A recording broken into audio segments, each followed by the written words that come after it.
안녕하세요. 오늘은 재산세 세 번째 시간입니다. 재산세 하면 가장 비중이 높고 출제 빈도가 가장 높은 부분이 바로 납세 의무자예요. 재산세는 당연히 재산을 소유하고 있는 자가 납세 의무자인데 어떤 형태로 소유하고 있느냐, 또 언제 취득해서 소유했느냐에 따라 납세 의무자가 다르거든요. 그래서 납세 의무자는 재산세에서 두 문제에서 세 문제 정도 출제될 때 붙박이 문제다 이렇게 생각하시고 반드시 정리를 하셔야 됩니다. 자, 그러면 납세 의무자 들어가죠. 여러분, 납세 의무자냐 아니냐, 그리고 어떤 용도로 어디에 사용하고 있느냐, 그래서 과세 대상이냐 아니냐, 누가 납세 의무자냐, 어디에 사용하느냐, 이것을 판단하는 기준은 매년 6월 1일이죠. 6월 1일을 과세 기준일 이렇게 얘기합니다. 그럼 여기 잠깐 보실래요? 지금 과세 기준일이 6월 1일이에요. 그런데 6월 1일 전에 5월 이를테면 10일 날 매매를 했어요. 그래서 부동산을 갑이 소유하고 있었는데 5월 10일 날 을한테 매매해서 소유권이 을한테 넘어갔어요. 그러면 을이 취득했으면 바로 소유권 이전 등기를 했다면 6월 1일 공부상에는 사실상 소유자 을의 이름으로 등기가 되어 있을 텐데 을이요 재산세 피해 가려고 등기를 늦게 했어. 여기 6월 5일 날 등기했다고 가정해봐요.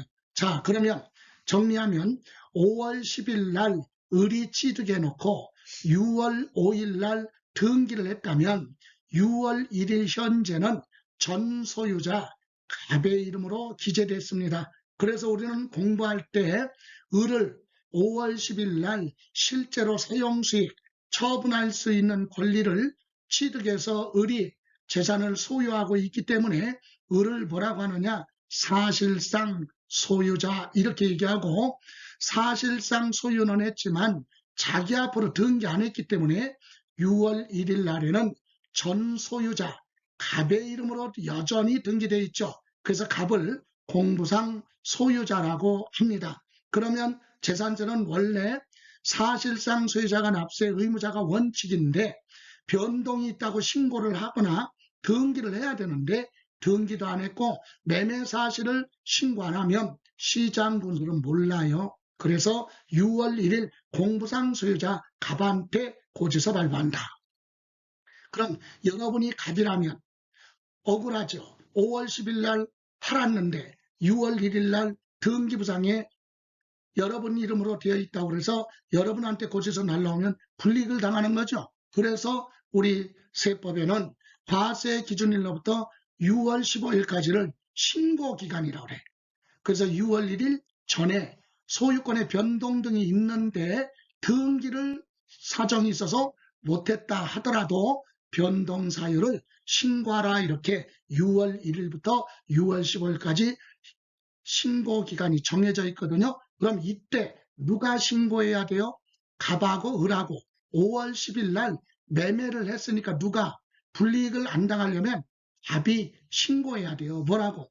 5월 10일 날 매매를 해서 을한테 매매했는데 을이 등기를 안 해갔다. 그래서 지금 6월 1일 날 갑, 내 앞으로 등기는 되어 있지만 내 소유가 아니다. 이 사실을 갑이 신고해야 돼요. 법에 그렇게 되어 있으니까. 그래서 갑이 소유권의 변동이 있다고 이 기간 내 신고를 하느냐 안 하느냐에 따라 납세 의무자가 달라요. 그럼 소유권의 변동이 있다고 뭐를 하면 신고를 하잖아요. 그러면 시장군수는 확인해서 등기는 안 했어도 을이 사실상 소유자구나. 그럼 을한테 고지서 발부하는 겁니다. 근데 변동이 있는데도 신고를 안 했다면 모르니까 갑을 납세 의무자로 하겠다. 이런 불이익을 갑은 당하지 않으려면 신고 기한 내 신고를 하라 얘기입니다. 신고로 이거 외에도요. 우리 법률에는 신고 의무가 있어요. 어떤 거 상속재산으로 등기가 안 된 거 상속을 받았는데 상속인 앞으로 등기가 안 됐으면 신고를 하도록 되어 있어요. 뭐라고? 등기는 안 했지만 누구누구가 상속을 받았다. 이렇게 신고를 하면 그 사람들한테 고지서 나가. 등기 안 했어도. 근데 변상속 재산에 대해서 등기도 안 하고 신고도 안 하면 민법상 지분이 가장 높은 주된 상속자가 납세 의무자가 돼요. 그래서 주된 상속자는 이런 불이익을 당하지 않으려면 신고를 하라. 여러분, 민법상 주된 상속자하면 민법상 상속 지분이 가장 높은 자예요. 가장 높은 자는 사망한 사람의 배우자입니다. 그런데 이렇게 주된 상속자 배우자인데 만약에 배우자가 없다. 그럼 지분이 가장 높은 자가 두 사람 이상이다. 그런 경우는 자녀들만 있다. 그럴 때는 그 중에서는 연장자, 이 사람을 주된 상속자로 합니다. 그래서 주된 상속자가 신고를 해라. 안 하면 납세 의무자가 되니까. 또 종중, 문중 재산인데 장손이다. 그래서 개인 앞으로 등기가 되어 있지만 개인 재산이 아니라 종중 재산인 경우 있죠. 그때도 신고하는 거예요. 뭐라고? 6월 1일부터 6월 15일 사이에 공부상에 기재된 종중, 문중 재산은 신고해야 돼요. 왜? 내 앞으로 등기는 되어 있지만 내 개인 재산이 아니라 종중, 문중 재산인데요 라고 신고를 하면 되는데 신고 안 하면 공부상에 기재된 소유자, 개인 재산으로 보고 고지서 발부하겠다 이겁니다. 그런 불이익을 당하지 않으려면 신고를 하라. 또 요 3번이 어려운 건데 헷갈리는 부분이에요. 신탁법에 수탁자 이름으로 등기가 된 신탁재산은 수탁자 이름으로 형식상 등기가 됐어도 실질적인 소유자는 위탁자야. 그래서 신탁재산은 위탁자가 재산세 납세 의무자거든요. 근데 수탁자 명의로 등기된 신탁재산은 위탁자가 아니라 누가 수탁자가 신고하도록 되어 있어요. 이게 무슨 뜻이에요? 잘 이해하셔야 돼요. 여러분이 재산을 맡겼습니다. 신탁법에 계약하고. 그럼 맡겼으니까 여러분은 위탁자야. 그러면 맡아서 관리하는 회사가 수탁자죠. 그럼 수탁자는 왜 신고합니까? 예, 수탁자 입장에서는 우리 회사 앞으로 등기가 되어 있어도 이건 우리 회사 고유 재산이 아니라 고객이 맡겨놓은 신탁재산입니다 라고 신고를 해야 그거 합치지 않겠죠. 근데 수탁자가 그 사실을 신고 안 하면 시장군으로는 모르니까 수탁자 전체 고유재산으로 보고 합쳐서 재산세 부과한단 말이에요. 그럼 재산세 부담이 늘어나겠죠. 과세표준이 치니까. 그래서 수탁자는 신고하라 얘기해요. 내 이름으로 등기가 되어 있지만 이건 내 개인 재산이 아니라 신탁재산입니다. 그래서 고유재산 따로 신탁재산 이렇게 구분해서 신고하도록 되어 있다. 언제까지? 6월 15일. 또 2주택을 소유하고 있어도 1세대 1주택 특례를 적용받으라고 하는 세대원은 신고하라. 여러분, 한 세대가 주택을 하나 가지고 있으면 수기로 보지 않기 때문에 재산세 부담을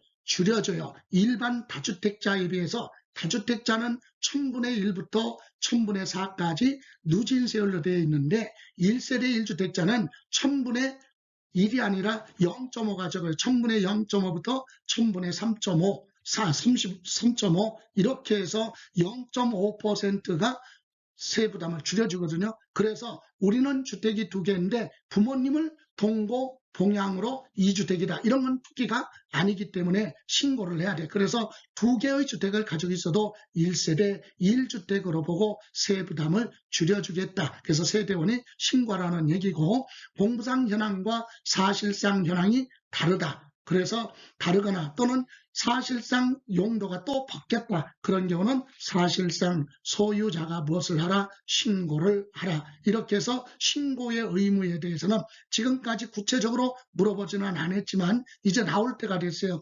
언제 각종 소유권의 변동이 있으면 등기 안 했으면 신고를 하라. 언제? 과세 기준일로부터 15일 이내 신고하라. 시험에서는 물어본다면 사유 발생한 날로부터 15일 이내 그러면 10명의 수험생 중에 10명이 다 틀릴 수 있는 거죠. 사유 발생한 날이 아니라 과세 기준일로부터 무조건 15일 이내 신고하도록 되어 있습니다. 이렇게 신고 여부에 따라 납세 의무자가 달라지거든요. 이 개념을 한번 이해하셨으면 이제 구체적으로 사례로 갑니다. 재산세 납세 의무자 첫 번째 원칙이 사실상 소유자. 여기서 사실상 소유자라는 얘기는 사용수익 처분할 수 있는 권리, 소유권을 가지고 있으면 형식상 절차인 등기를 하지 않았어도 그 사람이 소유자니까 납세 의무자로 한다. 그래서 1번 과세 기준일 6월 1일 현재 재산을 사실상 소유권을 가지고 있는 경우에는 납세 의무자가 되는데, 여기서 6월 1일 현재 사실상 소유자 그러면 자기 앞으로 등기 안 했어도 6월 1일 매매가 부동산 매매가 발생했다면 매도자가 아니라 매수자예요. 6월 1일 매수자, 6월 1일자 취득한 사람은 자기 앞으로 등기 안 했어도 그 사람이 납세 의무자가 된다. 그래서 사실상 소유자가 납세 의무자가 되고요. 또 사실상 소유자가 여러 명일 수도 있네요. 왜 여러 명이에요? 공유재산, 공동소유재산, 여러 사람이 공동으로 소유하고 있을 때는 지분권자, 자기 지분만큼 납세 의무를 지는데, 여기서 등기부상에 지분 표시가 없으면 균등한 걸로 보는 거예요. 그래서 지분권자를 납세 의무자. 여기서 연대 납세 의무자 그럼 틀려요. 재산세는 연대 납세 의무자가 없어요. 그래서 지분권자, 자기 지분만큼만 책임지면 돼. 3번 주택을 구분 소유하는 경우. 이 얘기는 뭐죠? 주택을 구분 소유했다는 얘기는 주택의 건물은 갑이, 토지는 을, 이렇게 주택은 원래 건물하고 토지를 합쳐서 계산하는데 건물 따로 토지 따로 이렇게 소유하고 있어요. 소유자가 달라. 그럴 때는 합쳐서 소유자가 달라도 주택은 건물하고 토지를 합산을 해서 한꺼번에 재산세가 나오면 그 산출한 세, 재산세를 시가표준의 비율로 나눠요. 건축물에 대한 시가표준의, 토지에 대한 시가표준의 비율로 재산세를 나눠서 안분해서 각각 소유자한테 고지서 발부한다. 잘못 이해하면 주택은 건물 소유자는 건물에 대해서만, 토지 소유자는 토지에 대해서 그렇게 하는 게 아니라 주택은 건물하고 토지 소유자가 달라도 합쳐서 한꺼번에 재산세를 계산해서 그 재산세를 건축물과 시가표준의 비율로 안분을 해서 각각 고지서를 발부한다. 요거 시험에서는 실제로 시가표준의 비율 요걸 살짝 바꿔서 면적 비율로 이렇게도 출제가 된 적이 있으니까 요거 꼭 점검하시고, 이렇게 해서 사실상 소유자가 납세 의무자입니다. 그런데 사실상 소유자 중에서도 혼동되는 게 있어요. 신탁법의 신탁재산, 신탁법의 수탁자 이름으로 등기를 해서 맡겨놨으니까 수탁자 이름으로 등기는 되어 있어도 그건 맡긴 사람이죠. 위탁자가 납세 의무자가 된다. 등기부상에 수탁자 이름으로 등기가 되어 있어도 실질적인 소유자는 위탁자다. 위탁자를 납세 의무자로 하는데, 여기서 하나 기억할 것이, 자, 신탁재산은 위탁자가 납세 의무자라고 그랬어요. 그런데 위탁자가 재산세를 체납하고 있어요. 그러면 지방자치단체에서는 위탁자 재산에 압류를 해서 공매 처분해야 되는데, 압류할 재산이 없거나 부족해. 왜? 재산이 수탁자 앞으로 등기됐고 다른 재산이 없다면 할 수 없이 수탁자는 납세 의무자가 아닌데 예외로 납세 의무자가 될 수 있다. 그래서 밑에 예외, 신탁재산에 누가 위탁자가 재산세 등을 체납, 납부하지 못했어요. 그래서 위탁자 소유의 다른 재산에 대해서 체납 처분을 하여도, 얘기는 압류 등을 하여도 부족하다 또는 없다.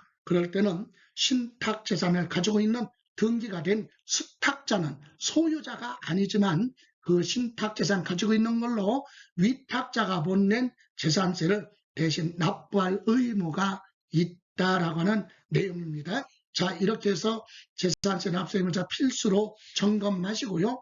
이번에는 재산세 의제 납세 의무자다 그랬어요. 의제 납세 의무자, 이 얘기는 뭐냐? 납세 의무자로 의제한다, 납세 의무자로 본다, 간주한다. 왜? 원래 앞에서 사실상 소유자가 납세 의무자다 그랬죠. 그런데 얘들은 사실상 소유자가 아니야. 그런데도 납세 의무자로 보겠다, 간주하겠다, 이게 의제 납세 의무자인데, 어떤 경우냐? 공부상 소유자가 납세 의무자, 실질적인 소유자가 아니에요. 그런데도 공부상 소유자가 납세 의무자가 되는 경우는 매매 등의 사유로 소유권의 변동이 있는데 그 사실상 소유자가 등기를 안 해갔어요. 그러면 매매 등의 사유로 소유권의 변동이 있다고 공부상 소유자가 신고를 해야 돼. 앞에서 공부했죠. 6월 1일부터 6월 15일까지 매매를 했는데 상대방에서 등기 안 해갔다. 이렇게 신고를 해야 되는데 신고를 안 했어요. 그러면 공부상 소유자가 책임자라 공부상 소유자를 납세 의무자로 하고요. 또 개인의 이름으로 등기된 사실상 종중재산이에요. 종중재산도 신고하라고 그랬죠. 근데 내 이름으로 등기됐지만 내 개인 재산이 아니라 종중재산입니다 라고 신고를 안 했어요. 그럼 공부상의 소유자가 납세 의무자가 되는 거고, 또 회생에 관한 법률에 파산 선고 받았어요. 법원으로부터. 그럼 여러분 파산 선고 받으면 법원 내 파산 재단에서 파산 선고 받은 사람의 재산을 관리를 해요. 그래서 파산 선고 받았다고 바로 종결되는 게 아니라 2, 3년 소요가 돼요. 그래서 파산 절차가 다 끝날 때까지 재산세를 내야 돼. 그럼 매년 누가 내느냐? 파산 선고 받은 공부상 소유자가 납세 의무자가 됩니다. 결론은 아니 어떤 분은 그래요. 아니 파산 선고 받아가지고 세금 낼 능력이 없는데 그 사람을 납세 의무자로 하면 세금도 못 받는데요. 그렇게 생각할 수 있는데 아니요. 조금 더 들어가면 파산 선고 받은 사람은 납부할 능력이 없을지라도 그 사람을 법에 납세 의무자로 해놔야 그 사람 남아있는 재산 공매 처분할 때 매각대금에서 당해세 안 낸 거 있으면 맨 먼저 가져올 수 있잖아요. 그래서 지방자치단체도 손해보지 않겠다 이 얘기예요. 그래서 파산재단에 속하는 재산은 파산 종결이 끝날 때까지 공부상 소유자를 납세 의무자로 한다. 다음 주된 상속자. 상속재산에 대해서 등기가 됐으면 신고 안 해도 돼요. 근데 상속재산에 대해서 등기도 없고 소유자 신고도 없어요. 그럼 누구? 주된 상속자를 뭘로 하겠다? 납세 의무자로 하겠다. 다음 매수계약자, 국가 등이 소유한 재산을 연부로 계약을 체결하고, 연부가 뭐죠? 2년 이상 대금을 분할해서 지급하는 조건으로 계약을 체결하고, 대가, 연부금 완납하기 전에 중간에 무상으로 미리 사용한다. 무상으로 사용한다는 얘기는 대가를 지급하지 않고 무상으로 사용하고 있다면 소유자가 아닌데도 불구하고 납세 의무자로 하겠다. 소유는 국가의 이름으로 되어 있지만 연부계약 체결하고 중도의 사용권을 넘겨받았다면 무상으로 사용하는 대신에 재산세 납세 의무자가 된다. 다음 사업시행자, 도시개발사업 또는 재개발사업이 끝나서 환지 처분하고 남는 공사비 대가로 남겨둔 거, 채비지, 보류지 이런 건 사업시행자가 납세 의무자가 됩니다. 또 사용자가 납세 의무자가 되는 경우 있죠. 과세 기준일 현재 소유권 귀속이 불분명하다. 분명하지 않다. 소유권이 누구한테 있는지 분명하지 않다. 어떤 경우냐 그랬어요. 법률에는 이게 두 가지. 소유권의 다툼이 있어서 소송 중에 있어요. 그래서 법원에서 확정 판결이 나오기 전까지는 소유권 귀속이 불분명하다, 분명하지 않다 이렇게 얘기하고요. 또 공부상에 기재된 사람이 장기간 행방불명으로 생사를 알 수가 없는 경우도 소유권 귀속이 분명하지 않다라고 얘기하죠. 그럴 때는 현재 그 부동산을 사용하고 있는 사용수익자, 사용자를 납세 의무자로 하겠다. 그리고 마지막으로 수입하는 자, 이 사람은 부동산하고는 거리가 멀죠. 부동산 수입이 안 되니까 외국인 소유 항공기나 선박을 임차하여 나중에 소유권 넘겨받는 조건으로 수입을 한다. 그러면 수입하는 자가 납세 의무자가 된다. 그랬어요. 이렇게 해서 재산세 납세 의무자는 매번 시험에서 언급되기 때문에 필수적으로 붙박이 문제로 전체적으로 한 문제 나올 수 있으니까 꼭 정리하시기 바랍니다. 자, 오늘 이렇게 해서 납세 의무자, 세 번째 시간 납세 의무자 설명드렸고, 오늘 설명드린 이론에 대해서는 내일 기출지문 해설할 거니까 해설 들어가기 전에 여러분 먼저 자료 올려드린 거 있죠? 그거 가지고 한번 점검하시고 내일 이 시간에 기출지문 해설할 때 참여하시기 바랍니다. 고생하셨습니다. 지금까지 김성래였습니다.